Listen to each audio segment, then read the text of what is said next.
നമസ്കാരം, മലയാളി വാർത്തയിലേക്ക് സ്വാഗതം. ട്രോളിംഗ് നിരോധനം മുതലെടുത്ത ഗുരുതര ആരോഗ്യ പ്രശ്നങ്ങൾക്ക് കാരണമാകുന്ന ഫോർമാലിൻ കലർത്തിയ മത്സ്യങ്ങൾ വിപണിയിൽ വ്യാപകമാകുന്നു. ആന്ധ്രാപ്രദേശ്, തമിഴ്നാട്, കർണാടക, പോണ്ടിച്ചേരി എന്നിവിടങ്ങളിൽ നിന്ന് എത്തിക്കുന്ന മീനുകളിലാണ് ഇവ കൂടുതലായി കാണുന്നത്. ചൂര, സ്രാവ്, തിരണ്ടി തുടങ്ങിയ വലിയ ഇനം മീനുകളാണ് ഫോർമാലിൻ അടക്കമുള്ള രാസവസ്തുക്കൾ കലർത്തി എത്തുന്നത്. കാഴ്ചയിൽ പച്ചയാണെന്ന് തോന്നും.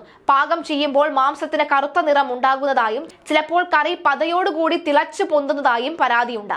വിപണിയിൽ ഫോർമാലിൻ കലർത്തിയ മീൻ വ്യാപകമായിട്ടും ചെക്ക് പോസ്റ്റുകളിൽ അടക്കം പരിശോധന നടത്താൻ ഭക്ഷ്യസുരക്ഷാ വകുപ്പ് തയ്യാറാകുന്നില്ല. കേരള തീരത്തെ മത്സ്യത്തിന്റെ 1/4 വിലയ്ക്ക് ലഭിക്കുന്ന മത്സ്യം കച്ചവടക്കാർ 4 ഇരട്ടി വിലയ്ക്കാണ് വിൽക്കുന്നത്. റോഡ് മാർഗം എത്തുന്നതിന്റെ 2 ഇരട്ടി മത്സ്യം ട്രെയിൻ വഴിയും എത്തുന്നുണ്ട്. സംസ്ഥാന ഭക്ഷ്യസുരക്ഷാ വകുപ്പിന് റെയിൽവേ സ്റ്റേഷനിൽ പരിശോധന നടത്താൻ അധികാരമില്ല.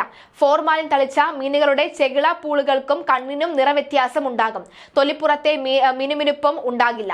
തൊലിപ്പുറത്ത് ദുർഗന്ധമുള്ള ദ്രാവകമുണ്ടാകും.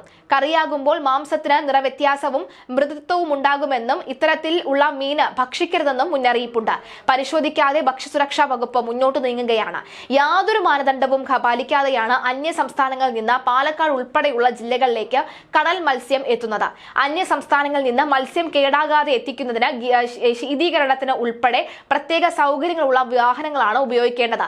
വാഹനത്തിനുള്ളിൽ മത്സ്യം സൂക്ഷിക്കുന്നിടത്തെ താപനില -14 ഡിഗ്രി നിലനിർത്തേണ്ടതുണ്ട്. അല്ലെങ്കിൽ മത്സ്യത്തിന്റെ തൂക്കത്തിനൊപ്പം ഐസ് ഇട്ട് സൂക്ഷിക്കണം. യാത്രക്കിടയിൽ ഉരുകുന്നതിനനുസരിച്ച് ഐസ് ഇട്ടുകൊടുത്തുകൊണ്ടേയിരിക്കണം. ഇതും പാലിക്കാതെ മിനി ലോറികളിൽ മൂടിക്കെട്ടിയാണ് മത്സ്യം കൊണ്ടുവരുന്നത്.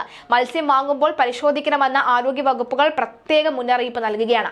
മാത്രമല്ല, കണ്ടെയ്നറുകൾ ഇടിച്ച് കഴിഞ്ഞ ദിവസം സ്രാവുകളും ഡോൾഫിനുകളും ചത്തുപൊങ്ങുകയും അതിന് ജഡത്തിൽ രക്തം കട്ട പിടിച്ചു നിൽക്കുന്ന നിലയിൽ കാണപ്പെടുകയും ചെയ്തൊരു സംഭവം ഉണ്ടായിരുന്നു. അതുകൊണ്ട് തന്നെ മീൻ ഇനി വാങ്ങുമ്പോൾ ഒന്നുകൂടി ആലോചിക്കണമെന്നൊരു തീരുമാനത്തിലേക്ക് പല ജനങ്ങളും എത്തിയിരുന്നു.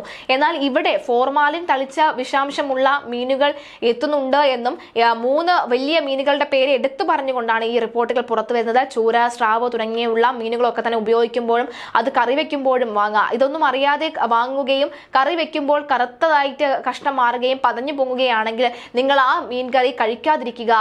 കാരണം ഇപ്പോൾ ഒന്ന് ഉപേക്ഷിക്കാൻ, അല്ലെങ്കിൽ ചിലപ്പോൾ നമ്മൾ ആലോചിക്കും, എന്തിനാണ് ഈ മീൻ കറി കളയുന്നത്? പൈസ കൊടുത്ത് വാങ്ങിയ മീന്, അതിലുപയോഗിച്ച സാധനങ്ങളുടെ വില, ഗ്യാസ്, നമ്മളെടുത്ത സമയം, ഇതൊക്കെ തന്നെ കാണുമ്പോൾ ചിലർ പതയല്ലേ, സാരമില്ല, കഴിക്കാം, അങ്ങനെ ഒന്നും ആരും ചത്തൊന്നും പോകില്ലല്ലോ എന്ന് ചോദിച്ചാൽ നമുക്കൊന്നും ഒരു ഗ്യാരണ്ടിയും ഇല്ല. ഒരു പക്ഷേ നമുക്ക് ജീവന് തന്നെ ആപത്തായി മാറാനുള്ള സാധ്യതയാണ് നിലവിലുള്ളത്.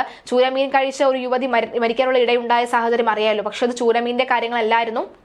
ചൂരയിലുണ്ടായിരുന്ന അലർജി ആയിരുന്നു മരണത്തിലേക്ക് നയിച്ചതെന്ന് വ്യക്തമാവുകയാണ്. എന്തായാലും മീൻ വാങ്ങുമ്പോഴും കറി വെക്കുമ്പോഴും സൂക്ഷിക്കുക.